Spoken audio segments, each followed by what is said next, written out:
Pues entonces pasamos ya a otro bloque, si les parece. Em, lo que quería plantear ahora era, pues, relacionado con cómo ustedes, como profesionales, eh, qué se encuentran cuando viene una persona que con esta demanda, eh, cómo es, quién contacta con ustedes. En el caso tuyo, Miguel Ángel, también pues en educación, quién hace la demanda, cómo suelen progresar estos casos, cómo se interviene. Pero para ello, quería primero, Cristina Carrascal, si quieres, si te apetece, que nos contaras cómo fue tu caso y ya luego que ellos comenten también qué es lo que se encuentran, si es común también, lo que tú compartas. ¿Quieres? El diagnóstico o cómo... ¿Cómo, cómo fue el desarrollo de tu caso desde el principio? En el momento en el que pues, tú o tu familia encontró estas dificultades y cómo contactaste con profesionales, cómo se contactó y cómo evolucionó. Sí, en mi caso, como comenté antes, bueno, en la infancia no hubo ningún indicio, nadie pensó que me pudiera pasar nada, ¿no? Fue cuando empecé a ser más independiente y al pasar a la universidad, los estudios, por ejemplo, era yo la que me lo tenía que estructurar. Y el mirarme las cosas un poco antes ya no me funcionaba. En cuanto a en general, organizarme, relacionarme y demás, empecé a notar muchas dificultades que no entendía de dónde venían. Y con el paso del tiempo todo eso fue siendo más grande para mí, más complicado y llegó un punto en el que busqué ayuda y me dijeron que, bueno, que tenía ansiedad, temas de ansiedad y que podía asistir a terapia también. Pero bueno, el trabajo que estuve haciendo durante ese tiempo yo no sentí que me ayudase realmente con todas esas dificultades que yo sentía. Para mí el día a día ha sido y todavía es en gran parte muy difícil. Muy difícil. Cualquier cosa, desde levantarme y empezar a funcionar el problema también que tengo es que muchas veces cuando he intentado compartir toda esa angustia que tengo en el día a día y en todas las cosas que he ido sacando adelante, desde las que parecen más pequeñas hasta las más grandes, mucha gente dice, pues si eso es, a mí también se me han olvidado las llaves, o yo también llego tarde, o yo tal. Pero creo que hay un punto en el que realmente habría que diferenciarlo, ¿no? Yo entiendo que hay muchas cosas que también si pasas por una etapa de más nerviosismo, preocupación o tal, pues también puedes tener la memoria peor y no sé, otras cosas. Pero cuando es una constante, desde que tengo uso de razón hasta ahora, y realmente me ha supuesto muchos problemas a todos los niveles y con lo que todo eso conlleva, para mí sí que ha sido fundamental poder encontrar lo que os comentaba de una explicación. Y en ello el quitarme como esa responsabilidad que yo me ponía de es que yo estoy mal y tengo algo roto y yo no funciono y no entiendo, no me entiendo respecto a los demás no me entienden a mí y no sé qué hacer. Y, y es desespera un montón, es muy frustrante. Te hace sentir eso, que no encajas y que no comprendes. Como para los demás como que funcionan de una manera y tú de otra. Entonces, el diagnóstico llegó gracias a empezar a descubrir que había una serie de cosas que le pasaba a gente con la que yo me identificaba y preguntar y pedir ayuda por mi parte salió el comentarlo con los psiquiatras y psicólogos con los que yo estaba hablando en ese momento. Lo que pasa es que me ha costado mucho llegar a encontrar una persona, una neuropsicóloga con la que he sentido que realmente podía aprender y solucionar muchos temas, porque he encontrado gente que me ha dicho que eso no, que si es que yo de niña sacaba buenas notas, porque no, o que igual es porque, bueno, pues que tengo ansiedad o que ellos que procrastino y ya está. Y bueno, entiendo que es como muy subjetivo y que puede ser un tema, como decís, es que no hay una prueba neurológica, ¿qué tal? No lo sé, yo lo que necesitaba era ayuda y sentirme comprendida y tener herramientas para hacer algo con ello. Y no las estaba encontrando. Entonces, dentro de eso, pues el diagnóstico sí que sentí que me ayudó porque fue como un punto de partida, de estar perdida a decir, creo que tengo un camino por el que puedo tirar y que me dijeran, sí, te podemos ayudar y podemos enfocar la terapia teniendo en cuenta esto que te pasa para que realmente te ayude y te funcione. Entonces, es algo que salió de mí que a mi familia, de hecho, como que le preocupó, pero ¿te pasa algo? Pero nosotros no nos dimos cuenta ¿no? de ti, de niña, que tuvieras eso. Y bueno, no es tanto en sí. O sea, para mí ha sido como un encontrarme a mí misma y aprender a entenderme y eso, el quitarme esa cosa de es mi culpa. Creo que hay una cosa muy en común con la gente que ha hablado que tiene o que cree que tiene algo así, que es como que te sientes culpable, eres tú el que está mal. Y esto como que a mí al menos me ayuda a quitarme un poco eso, ¿no? Y al decirme, bueno, yo puedo existir así y la cosa es que tengo que encontrar la manera de hacerlo más llevadero y también el que los demás puedan entenderlo y abrir un poco más la mente y no digo que cambiar todo porque al final hay mucha diversidad, pero el ser un poco más flexibles a la hora de ver cómo hacer las cosas, que no todo funciona exactamente igual para todo el mundo. No sé si he respondido, es que doy unas vueltas, pero... No, sí, no, y además, pues, poder contar con tu testimonio aquí es muy enriquecedor, vamos, yo creo que para todos nosotros y para todos los que estén escuchándonos. Y solo quería preguntarte una cosita más. En esta búsqueda de esa explicación y de este servicio, ¿no? De esta ayuda, entiendo que pasaste por diferentes profesionales. ¿Cómo fue esto? ¿Cómo fue esta asistencia? ¿Tuviste que dar muchas vueltas? Sí. Una vez que ya empecé a pensar que pudiera ser algo así, que no era solo como, bueno, ansiedad, es que todo el mundo tiene ansiedad, ¿no? Y yo decía, es que esto no me sirve, no me... encontré un poco de todo eso, encontré a gente que me decía como que no, así como que eso no existe, y ya, y yo decía, ya, pero ¿qué tengo? ¿O cómo hago? Y me quedaba un poco así. También encontré a alguien que me dijo, pues yo tengo un sitio en el que te tomamos una muestra de ADN y pagas 9.000 euros y te decimos si tienes esto, ¿no? Y qué puedes tomar. Wow. Y fue como, bueno, dentro de la desinformación que hay al respecto, pues claro, hay veces que, no sé, yo decía, estoy tan desesperada que imagínate que eso es verdad. Pero es a base de seguir dando muchas vueltas y leer y sobre todo el ver, en mi caso me ha ayudado mucho leer cosas de fuera, ¿no? Porque me parece que no sé cómo de riguroso será todo aquello, pero me ha resultado mucho más fácil leer relacionado con todo esto en inglés de páginas de otros países.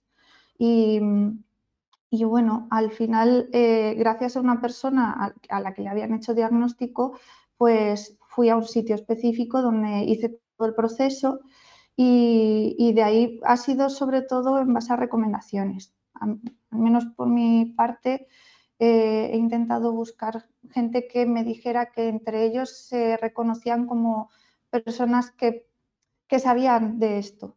Y además os digo que en mi caso, en cuanto a psicología, han sido neuropsicólogos los que me han ayudado. Y luego psiquiatras, pues bueno, muy variable. Perdón, solo una pregunta muy rápida. Sé que me voy a como a hacer daño a mí mismo, pero era para preguntártelo. ¿Alguna vez estuviste hablando o has hablado con algún orientador de tu instituto? ¿Alguna vez? Sí. Ah. Y bueno, ¿y cómo te fue en ese sentido? No, perdida. Perdida. O sea, como que no se sabía, no sé. Creo que pasa eso con la gente que es un poco como yo, que es más quieta y más y va sacando las cosas, ¿no? Y al final se mira ese resultado y no se mira cómo se ha llegado ahí. Y yo, por ejemplo, tenía una profesora de matemáticas maravillosa que se quedaba conmigo 2 horas después del examen y me llevaba de un lado a otro y yo lo iba terminando porque es que el momento en el que estaba en el examen, pues lo sacaba perfecto, pero no era capaz de empezarlo. Entonces, por ejemplo, contar con eso me sirvió para ayudar, para sacarlo, y tú ves las notas, está muy bien, pero a mí me pasaba algo. Y realmente no, como que no lo enfocaban a qué le pasa o cómo podemos ayudarla así, sino que se va parcheando, ¿no? De una manera o de otra. Y claro, la ansiedad con la que yo me iba a casa después del examen, pues bueno, era cosa mía. Y el verme en el momento en el que no tienes a alguien que te ayuda así, pues ya no lo sacas. Entonces, no sé, en mi caso, en cuanto a los orientadores, no encajé para nada en algo de ayuda. No, sí, yo sabía que no, que me iba a hacer daño a mí mismo. No pasa nada.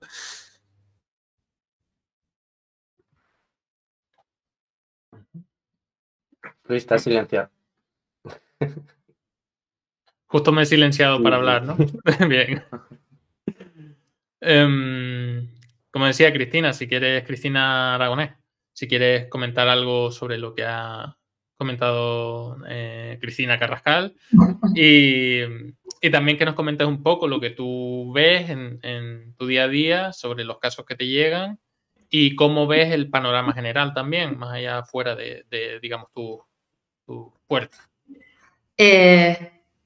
Bueno, la verdad es que el caso de Cristina lamentablemente es el de muchas, particularmente mujeres, ¿vale? Porque es verdad que es cierto que sobre todo las personas que tienen más impulsividad, que tienen un rasgo más motor, que son más observables, que son más llamativos, es verdad que te llegan más a consulta en edades muy, muy tempranas.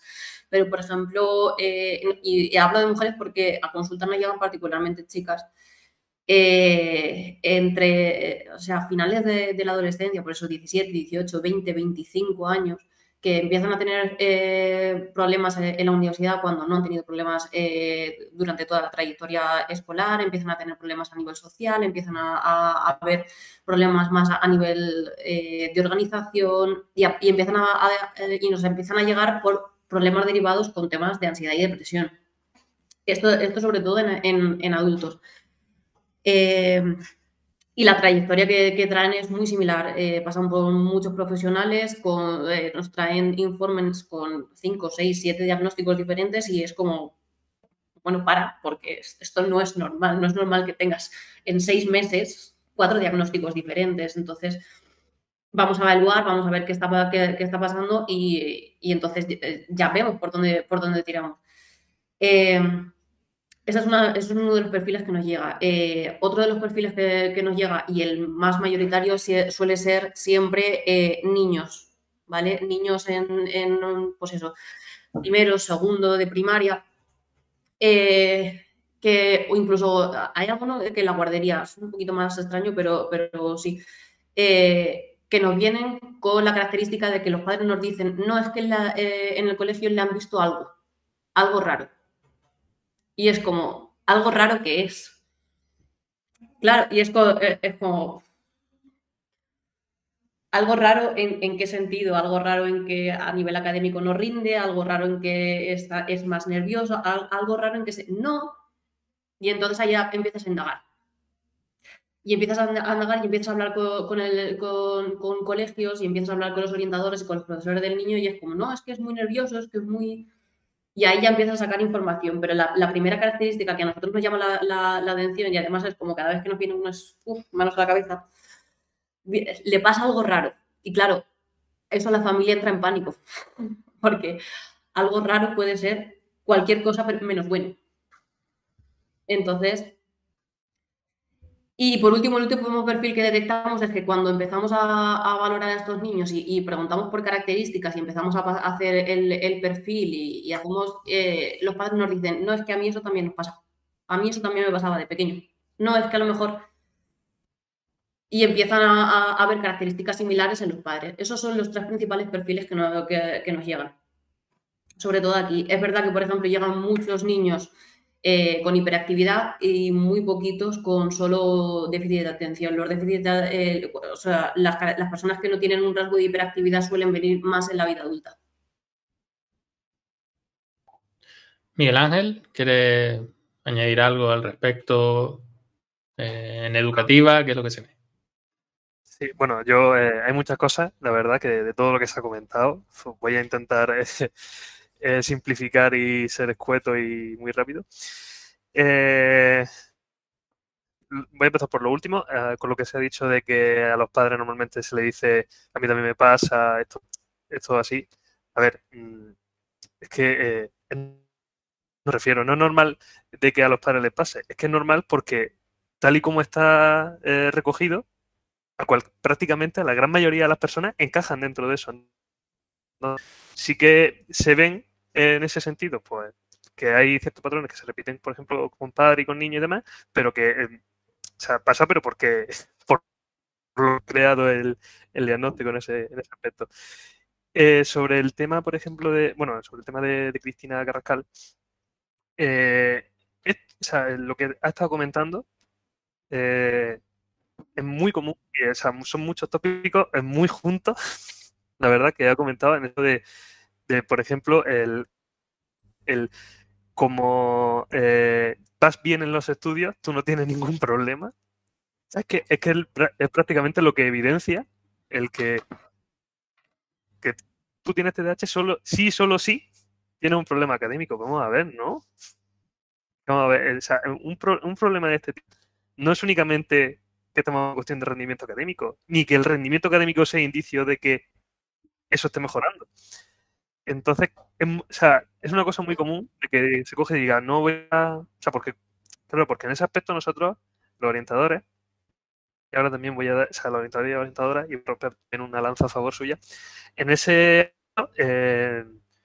nosotros estamos ahí dentro del aspecto educativo. O sea, nosotros... O sea, que quede claro, un orientador no es psicólogo educativo. Un orientador es un orientador, especialista en orientación.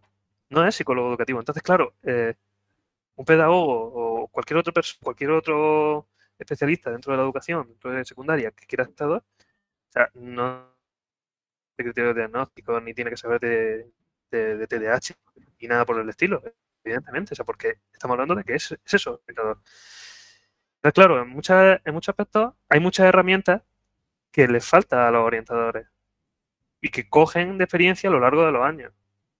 O sea, es que es evidente. Y yo la pregunta que te había hecho con el tema de orientadores, yo es porque sé que es que en ese sentido hay un gran hueco, pero hay un gran hueco porque por la situación de cómo está planteada la orientación educativa. O sea, yo creo que se entienda que en ese aspecto, o sea, por todo lo que ha comentado Cristina Carrascal, o sea, estamos hablando de un problema sistémico dentro del sistema educativo. Tanto de cómo plantear los objetivos para intervenir, o sea, acorde a las necesidades. Una necesidad educativa no necesariamente es una necesidad académica en el sentido de rendimiento académico. Una necesidad académica puede ser muchas cosas. No únicamente que saque buenas notas. Entonces, claro, despegarnos de, o sea, sobre todo por el ámbito de los profesores, de orientadores y demás, despegarse de eso es porque en ese sentido los docentes van como pueden. O sea, con la carga de trabajo que tienen, con la cantidad de alumnos que tienen que manejar por aula, o sea, es una locura. Que sigan vivos es el milagro. Si todo le exigimos una serie de cosas en los que, por un lado, no son expertos ni profesionales en eso, y que por otro, no pueden, no tienen los recursos, ni tanto temporales, ni materiales, ni con otros profesionales para poder llevarlo a cabo, se ven pues sobrepuestos. Entonces, claro, en ese sentido, que es lo que estábamos, y haciendo un hilo con lo que comentábamos al principio, en ese sentido es muy tranquilizador que se diga, este chaval, el problema que tenía es que era, o esta chavala, el problema que tenía TDAH. Ah, pues menos mal. O sea, es que en ese sentido es tranquilizador, pero no estás solucionando el problema, no estás tratando la causa. Estás, como habíamos comentado, estás poniendo un parche. Una de las cosas que, bueno, que también, de hecho, parece que no es algo común, pero sí que es común a veces encontrarnos con casos de TDAH y superdotación. O sea, es muy normal esa combinación de TDAH con superdotación, con trastornos de conducta o simplemente TDAH. O sea, de hecho, encontrarte TDAH única y exclusivamente, ya poco. Pero, que sigue pasando, pero poco. Lo que sí que destaca de toda esa historia es que siempre, en la gran mayoría de los casos en los que estamos hablando de TDAH, hay un punto común que tiene que ver con los problemas académicos, los problemas con los estudios. O sea, no en el sentido de que sacar mala nota, vuelvo a decir, sino en el sentido de organizarse, por ejemplo, planificarse, saber estudiar, llegar a un punto en el que ves que estudiando el día de antes no se puede. Y es de las cosas más comunes y es cuando ahí, normalmente, por los casos que no suelen venir, por ejemplo, en Supereducare, que otra cosa, por ejemplo, que se plantean o no se preguntan tanto es si soy tonto o no, o si soy tonta o no. O sea, a mí uno de los momentos más significativos en ese sentido es cuando a mí una persona me dijo, o sea, que ya adulta, me dijo, o sea, y es que yo sabía que yo tenía TDAH, lo que yo no quería ser, y prefería tener TDAH a ser tonto. A mí, o sea, evidentemente esto no se puede equiparar a este caso, ni evidentemente se puede extrapolar, pero es muy relevante eso que se dice, de que prefiero ser diagnosticado de TDAH antes de ser considerado como una persona tonta. O sea, ese miedo a ser tonto, a ser tonta, o ser clasificado como tonto o tonta, evidentemente también se da en el ámbito académico y que puede en ese sentido influenciar esos problemas de estudio, esos problemas de concentración y todo lo que acarrea luego después que ocurra, pues todos esos problemas extrapolados a otro ámbito de la vida relacionados con el TDAH. Y ya, claro, sobre el tema de... Sí, bueno, y en ese sentido también considerarlo a las familias como parte también unas víctimas, o sea, porque se ven abrumadas porque no saben como comentaba Cristina Aragonés antes, se ven abrumadas porque no saben de lo que están, no saben cuál es el problema, no saben qué hacer. Y evidentemente cuando viene, le han dicho algo, porque es que el problema es educativo, ya no saben qué es, pero el problema es que en el centro educativo dicen qué tal. Entonces, claro, si luego después los profesores orientadores le dicen que hay un problema y ellos no lo consideraban, o sea, obviamente no lo consideraban, pero a raíz de un problema de rendimiento académico empiezan a considerarlo, fuera el sentido, o sea, en cualquier momento podríamos estar hablando de que cualquier persona tendría TDAH en el momento en el que baja el rendimiento académico. Yo quería preguntarte, Miguel Ángel, en relación a esto, que no sé si es una percepción mía, que no tengo tampoco mucha experiencia en este aspecto y pues quería preguntarte cómo lo ves tú. Si no hay también, como comentabas, que con los recursos que tienen pues los maestros, las maestras y en general en los centros educativos, que ya es difícil manejar las clases que hay, ¿no? Los entornos que hay y todos los alumnos y alumnas,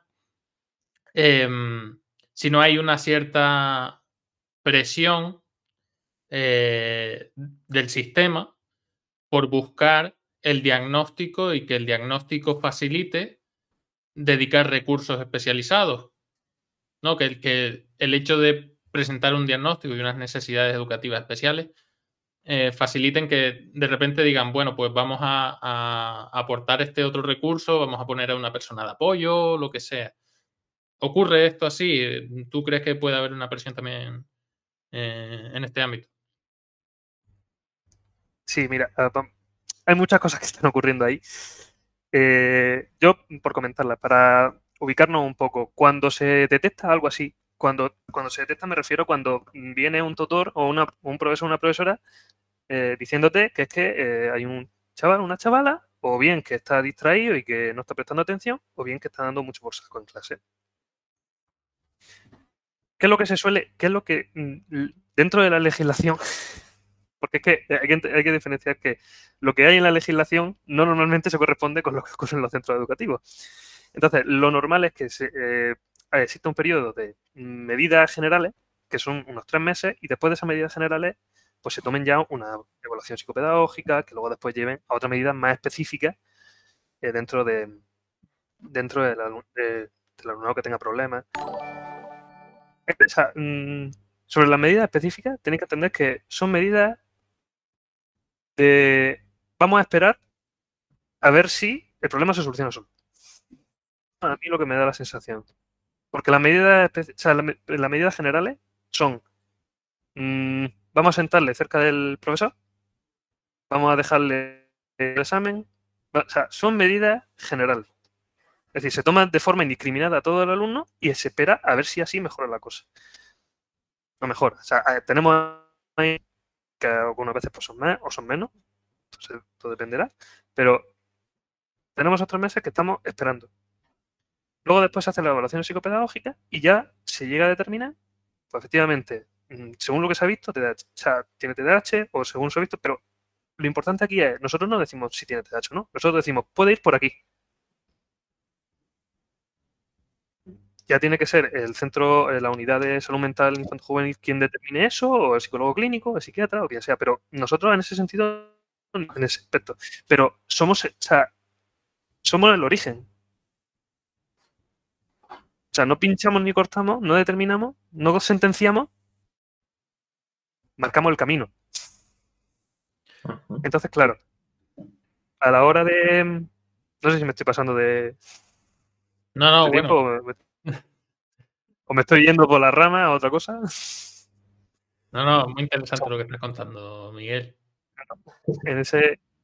Perdón. Es que hay confianza ahí, claro. A ver.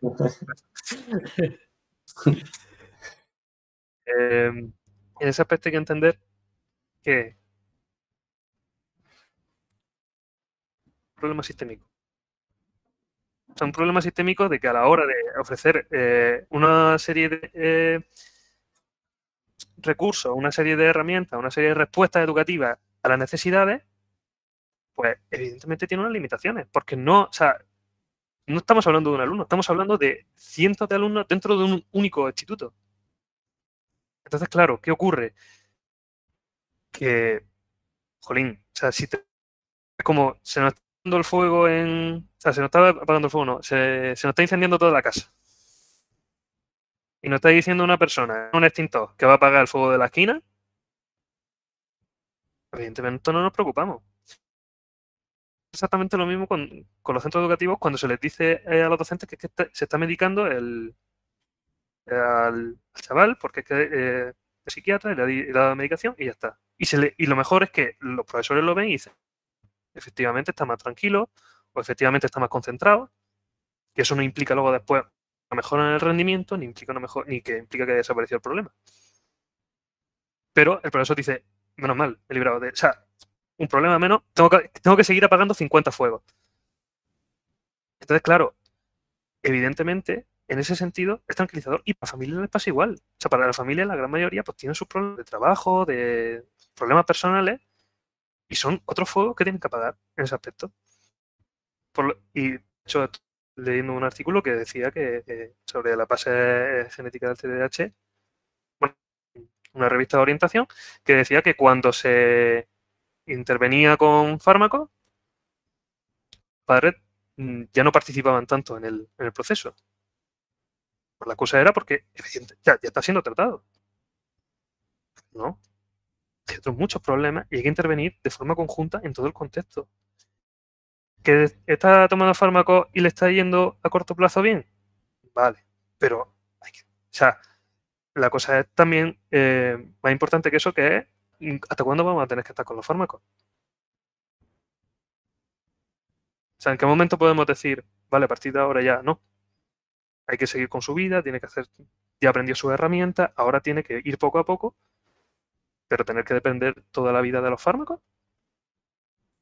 O tener que estar, por ejemplo, 8 años. Yo que me he encontrado a niños que han estado desde los... ya una burrada, desde los 3 años hasta los 14 tomando fármacos.